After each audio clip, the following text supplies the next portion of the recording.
오늘의 역사미술입니다. 오늘은 조선시대에 나타난 청아백자를 알아보도록 할게요. 여러분 도자기의 이름을 어떻게 짓는지 아나요?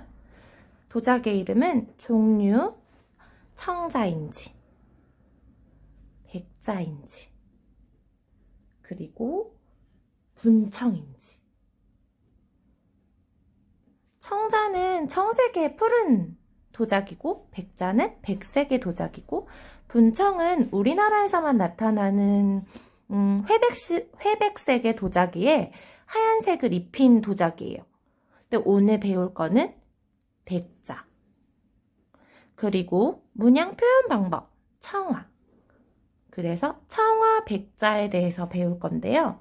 청아백자는 선생님이 네이버에서 검색해서 뽑아봤어요. 네이버에 여러분이 청아백자를 쳐서 보면 알겠지만 순도 높은 백자에 청색의 코발트 안료로 무늬를 그리고 그 위에 투명 유약을 입혀 환원염에서 구워낸 도자기. 환원염은 도자기를 굽는 방식이에요. 보통 산화 환원이 있는데 여기까지는 몰라도 돼요. 일단 우리는 백자에 코발트 안료, 코발트 안료는 청색이거든요. 코발트라는 산화물입니다. 청색으로 무늬를 그린 도자기를 청아백자라고 해요. 블라블라블라 이렇게 내용이 있는데 역사를 알아보자면 우리나라에서는 14세기 말에 보통 조선에서 많이 나타납니다. 그래서 청아안료는 처음에는 중국에서 수입했다고 해요. 그런데 조선왕조실록에 의하면 수입이 어려워서 국내산 토청을 채취하여 청아백자를 번조하였다. 구웠다는 뜻이에요.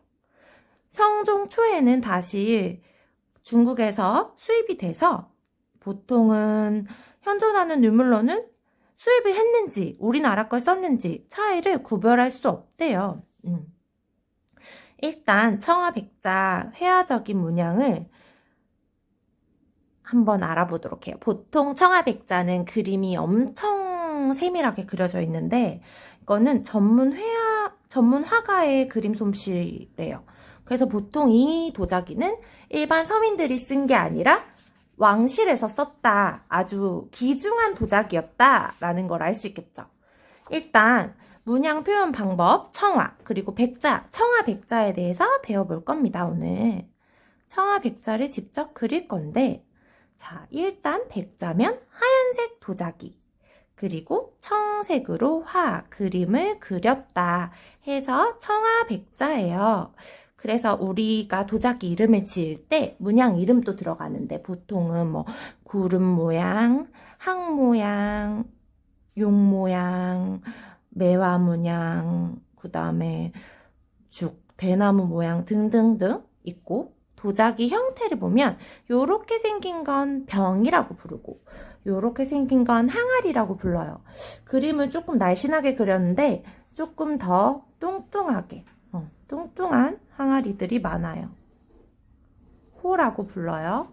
그리고 요거는 매병이라고 부르고 편병, 약간 납작한 도자기들을 편병이라고 부릅니다. 그래서 오늘 선생님이랑 같이 볼 이 도자기는 국보 222호예요. 이 도자기의 이름은 뭘까요? 당연히 청아백자죠. 청아백자. 무슨 모양이에요? 매화? 근데 이름이 매죽문양이다. 그 다음에 뭘까요? 이게 병이에요? 호예요? 항아리예요? 매병이에요? 편병이에요? 맞아요. 항아리죠. 그래서 호. 자, 이 도자기의 이름은 청아백자 매죽문호예요. 여러분이 인터넷에 청아백자 쳐서 검색해보면 이 형태를 보고 이 도자기 이름을 맞출 수 있겠죠? 만약에 이렇게 납작하게 생겼다. 그럼 편병이에요. 용 모양이다. 그러면 용문 편병. 이겠죠? 일단은 청아백자 매죽문호입니다.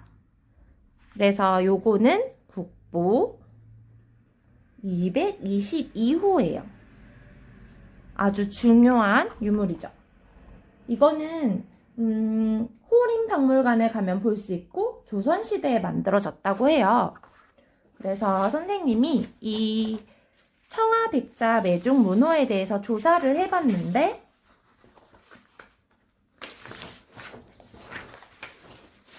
조선 전기에 만들어진 청아백자 항아리로 높이 29.2cm, 아가리 지름 10cm래요. 보통 도자기의 입부분, 윗부분을 아가리라고 불러요.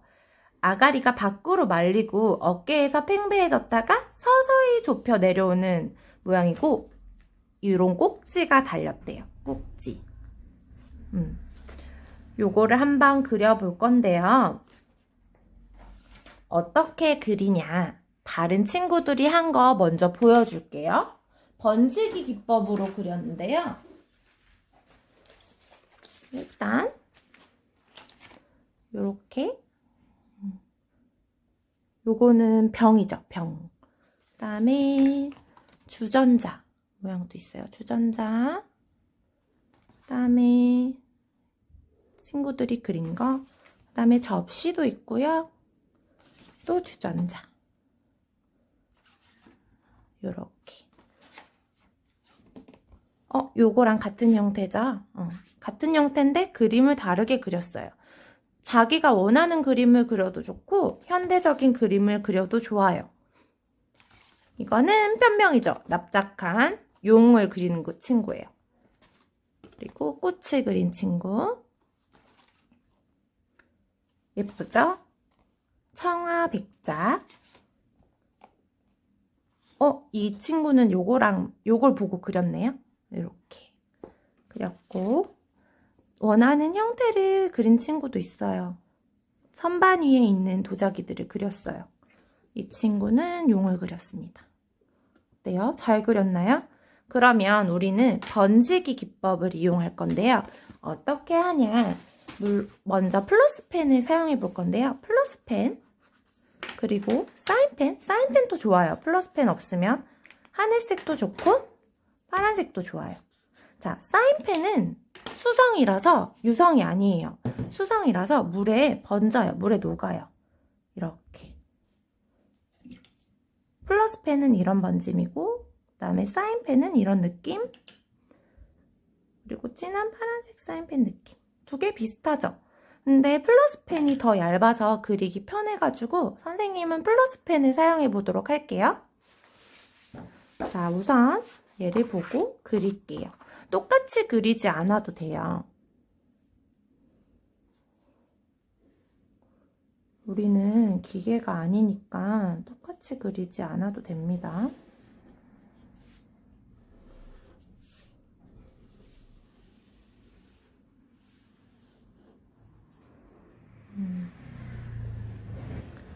여기다가 원하는 형태로 그릴 건데 나는 여기다가 뭐 하트를 그리고 싶어요. 하트. 그 다음에 여기 나는 도트 무늬를 넣고 싶어요. 난 여기에 별을 넣고 싶어요.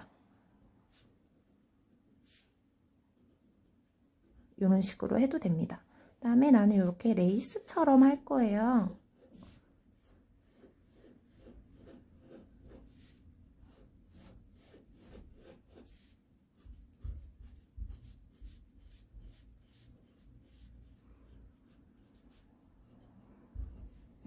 레이스처럼.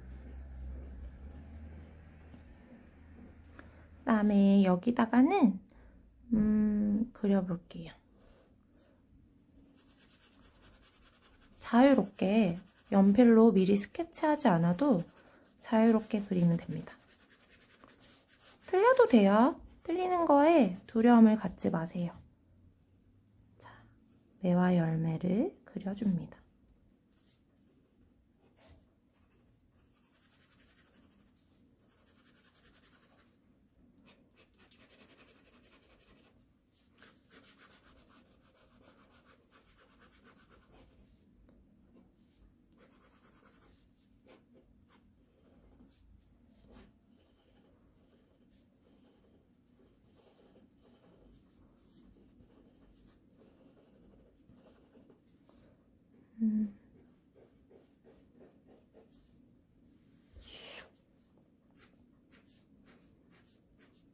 과감하게 그려주세요.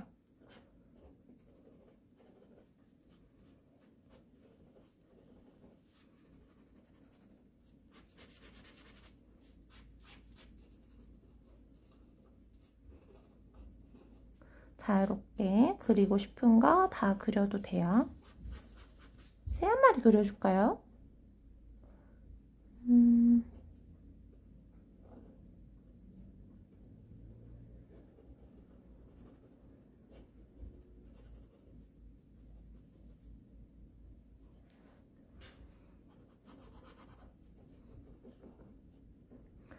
자, 이제 번지기 효과를 이용해서 한번 여기다 해볼게요. 자, 붓에 물을 묻혀서 이렇게 번져요. 자연스럽게 번지죠. 자. 근데 진한 부분도 있고 연한 부분도 있잖아요. 휴지에다가 물을 좀 빼서 연한 부분은 연하게, 진한 부분은 이런 식으로 연하게 물만 묻혀서 진한 부분은 진하게.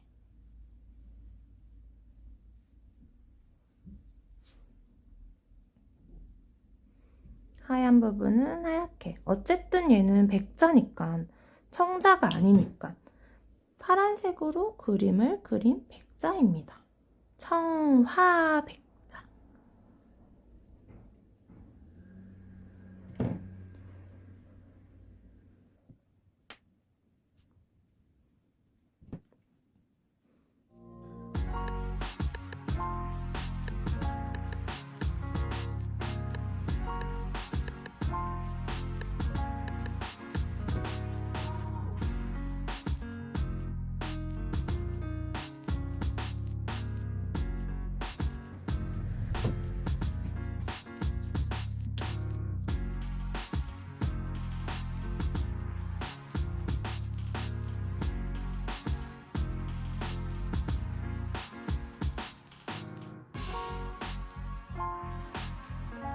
여러분은 어떤 형태로 그림을 그렸나요? 번질 때는 붓을 작은 걸 쓰는 게 좋고요. 너무 많이 물을 묻히지 않도록 주의해주세요.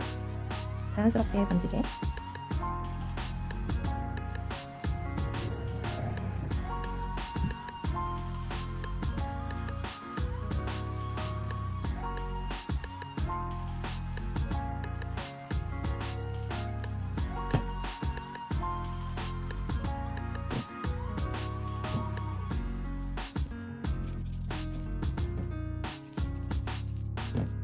이렇게 다 번졌다면 말려주세요. 코팅을 해서 뒤에다가 물병을 붙여가지고 진짜 꽃을 꽂는다든지 그렇게 사용해도 좋아요. 이렇게 그림을 그리고 우리 학원 친구들은 실제로 도자기로도 만들었거든요. 한번 보여줄게요.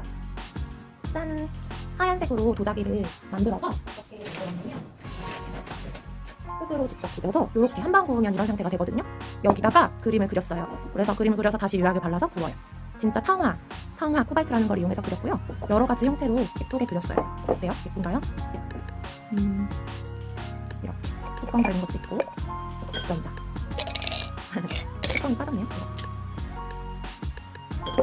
요거는 6살 친구가 한 건데 파란색에 같이 해도 예쁘죠? 그림을 못 그린다면 색깔을 칠하는 걸로. 청화 졸라맨 문양, 이걸 뭐라고 할까요? 청화 백자 졸라문 매병. 여러분들은 어떤 형태로 어떤 그림을 그렸는지 알려주세요. 그러면 역사미술 다음 주에는 분청사기를 그려보도록 할게요. 분청사기는 어떻게 그렸나, 분청사기에 대해서 미리 조사해보세요.